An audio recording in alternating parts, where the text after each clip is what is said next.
Hi friends, இன்னைக்கு simple and டேஸ்டியாக capsicum வச்சு ரைஸ் தாங்க செய்ய போகிறோம். சூப்பரான ஒரு லஞ்ச் பாக்ஸ் ரெசிபி. வாங்க அதை ஈஸியாக டேஸ்டியாக எப்படி செய்கிறதுன்னு பார்க்கலாம். ஃபஸ்ட் பேன் எடுத்துக்கோங்க. 1 ஸ்பூன் உளுத்தம் பருப்பு கடலைப்பருப்பு சேர்த்துக்கோங்க. நல்லா வறுத்து விட்டுக்கோங்க. 2 ஸ்பூன் தனியாக சேர்த்து அதையும் வறுத்து விட்டுக்கோங்க. 1 ஸ்பூன் சீரகம் சேர்த்துக்கோங்க.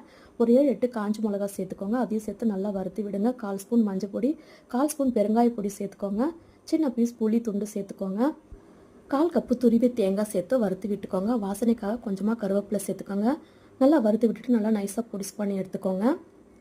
இப்போ அதே பேனில் தேவையான அளவுக்கு எண்ணெய், கடுகு சேர்த்துக்கோங்க. ஒரு கேப்சிகம் வெட்டி சேர்த்துக்கலாம். மெலிசா சேர்த்துக்கோங்க. லைட்டாக வறுந்து வந்தால் போதும். 1 கப்பு ரைஸ் சேர்த்துக்கோங்க. தேவையான அளவுக்கு உப்பு சேர்த்துக்கோங்க. நம்ம பொடி பண்ணி வச்ச பவுடரும் 2 ஸ்பூன் சேர்த்துக்கோங்க. இது நல்லா கலந்து எடுத்தால் சூப்பரான கேப்சிகம் ரைஸ் ரெடி ஆகிடுச்சுங்க. இதே போல் நீங்களும் செய்து கொடுத்தானுங்க பாக்ஸ் காலியாக கொண்டு வருவாங்க. அவ்வளோ டேஸ்டியாக இருக்குங்க. இந்த வீடியோ பிடிச்சிருந்தா லைக் பண்ணி ஷேர் பண்ணுங்கள். கண்டிப்பாக ட்ரை பண்ணி பாருங்கள். இன்னொரு வீடியோவில் பார்க்கலாம். பாய். தேங்க்யூ.